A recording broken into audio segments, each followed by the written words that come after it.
here we're back in the studio, and we're talking Samsung Galaxy S4, some of the features that Devin found out as he was doing. And go ahead, Devin, you were talking about the remote control feature. What other features on that phone you saw as you were using it? Because now you're using and you have the Samsung Galaxy S4. Many people out there might be saying, should I get it, should I not? Go give us a rundown again of some of the features. So the decision really shouldn't be, should I get it? It's when will you get it? Right. Because the thing is really, really cool. Let me tell you first the biggest downfall I saw with the and then, because if anybody thinks that it's just all 100% perfect, right, it's not. But the good far outweighs any bad. The biggest thing that I saw was how holding it in your hand. Okay. The material of right, the size combined with the material. Right. The material is actually very nice to look at. Right. But it doesn't hold very well. Right. Slippery. It's kind of slippery. Yeah. And I think that's something they really. It doesn't need a big fix. Right. All they need is a new kind of back. Right.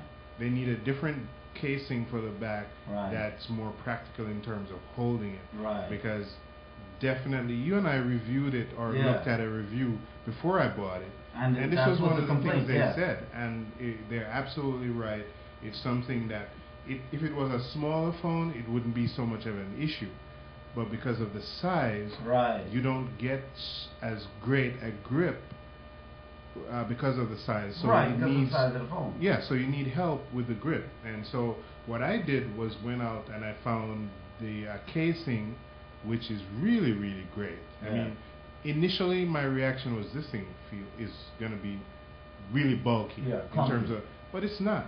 It's not, and the advantage that you get with holding it with this, and I don't want to. Should we promote it?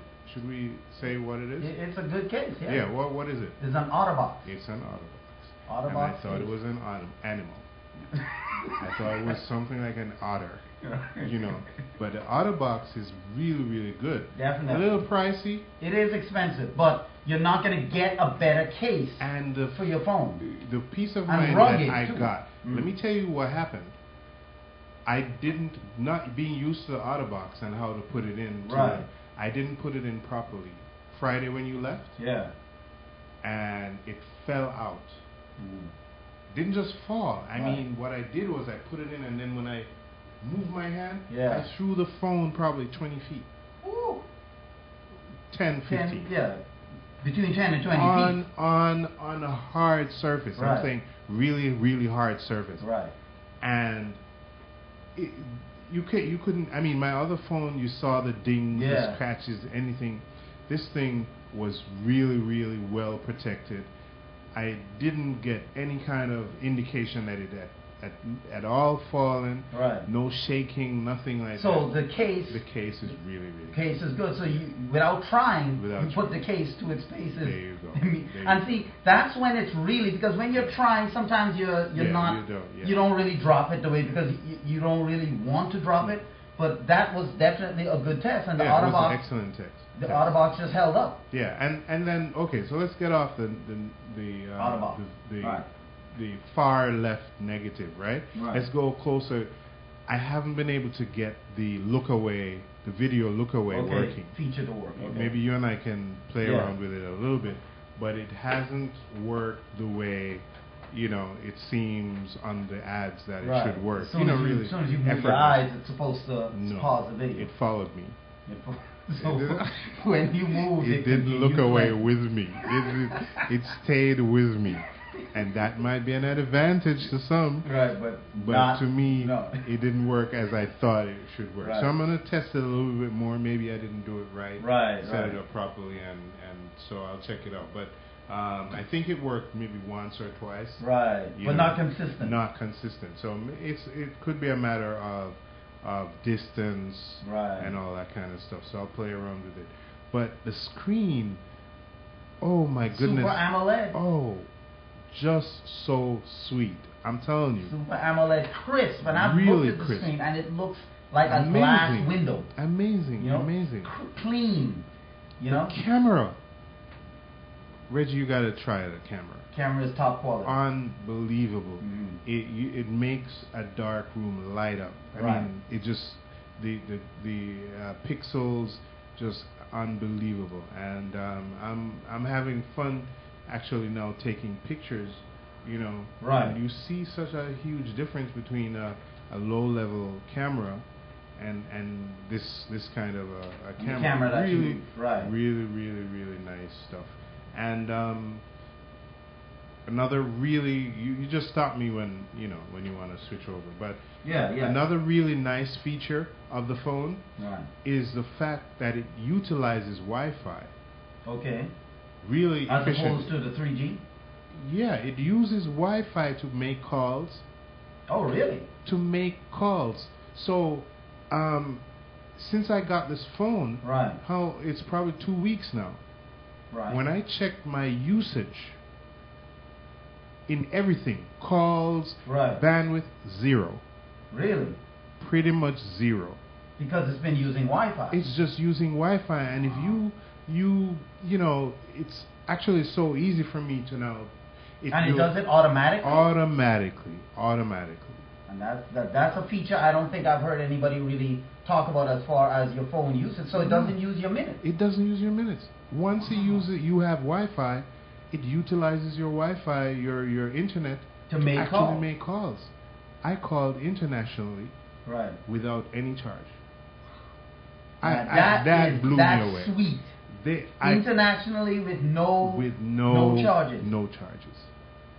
Straight through. Boom. And I was like, Wi-Fi. What? And you dialed a regular number? Dialed a regular number, and I saw it in the app, in the thing. It says calls over Wi-Fi, and I didn't really get it because I figure it's just because it's connected to the Wi-Fi. So you know. So it's not like it used like a magic jack type situation. Nothing like that. It just made the calls over Wi-Fi. Made the calls over Wi-Fi. And you dialed the people's number in the country? Directly. And I was like, no, they're going to charge me somehow. Right. I went in, checked it out. No. And by the way, this thing is running Android Jelly Bean 4.2.2. Yeah. That's the latest Android update, Jelly Bean's update. So right away you're getting all of this. I mean, now that part right there really is cool to me. The Wi-Fi, very cool. over Wi-Fi, you're able to make calls. That alone is worth it. Is worth getting the phone. Absolutely. And the width is only, I think it says 2.75 inches, where the depth is about 0.31 inches. The weight is only 4.6 ounces. Not even close to a pound. 4.6 ounces. Into the screen is a 5-inch screen. So we're talking, I mean, this thing is just this is definitely a good phone. And I haven't scratched. I mean, I probably said some of the really hot features that I really like, but there are more things. It's just that I can't put everything at number 1. Right, of course. Something has to be number 3 or 4. Right, but so, it could be number 1 for somebody. Yeah. For someone else, it might be number 1 for them. And you know, there's stuff like the hotspot. Right. It is a hotspot. It is on its own. On its own, it's a hotspot. It's not a Wi-Fi hotspot. It's a tether hotspot. But you can still get online. You can get online without being connected. 4G. So it's there you really cool. And the thing is, this was CNET's, for those of you that know CNET, this was CNET's Editor's Choice Award, the Samsung Galaxy S4. They gave it a 4.5-star rating. Now, some of the good things they were saying about this phone, they say that has a fantastic camera, just like Devin was saying, a powerful quad-core processor. Matter of fact, how is it when you're booting up apps and swiping through the different screens? Is it pretty responsive? It's so fast. It's blazing fast. So there you go. That quad-core processor working really and software solution. They're saying this is CNET calls it the everything phone for almost everyone. Yes. I'm really impressed. Yeah. I was going to go for the Note, as you know. Right. And the guy in the store said, listen to me, I know the note aspect of the note, right, and the size of the note is a big draw for a lot of people. But in terms of the function of the phone, right, the real core that you're going to use every day, every minute, right, the phone is just really too cool. It's really powerful. And have you used the NFC in it at all? The NFC? Yeah, the near field communication where you can transfer data. I haven't. I forgot what you. Yeah, I haven't, but I'm anxious to use it. Yeah. Now, what I don't know, and I didn't get to that test yet, right, near field communication, is it any phone? Other phones that have near field. Okay, that's to do with other phones that have near field communication as well. So, no, I haven't used it because not too many other phones have it yet. So. And that's the thing. So if you're with somebody and you want to transfer a file, you want to transfer a picture or anything like that, you just touch the phones and boom, it's transferred. Just you have like to that. be on that picture, right? Or in that. Yeah, you have to bring up the picture you want to transfer and then hit it, and then it just transfers right over. That's to really the, cool. That's just cool. No more emailing it to them. I'm gonna buy another one just to test it. And this thing also has a replaceable battery. That's the good thing about it as well. You know, so you can get another battery. You know, because I know you got a bigger milliamp battery for your last phone. You can do the same with this phone too. So I mean, it's just. I wonder if I have to change the back. If it's a bigger size. I don't know. Maybe. I hope not. Yeah, we'll have to see. As long as it fits in there, you should. Well, we're up against a break, and we don't want to miss it like we did the last time. So we're going to take a break real quick, and we're coming back after the break. We're talking about continuing with Samsung. They went big with Windows 8. I have more stuff too, man. More stuff coming up with the Galaxy S. We're talking about those top secret rules that allow the NSA to collect data without a warrant. And guess what? Samsung is in the news again because the Japanese court ruled against them. All of that and more coming up after the break.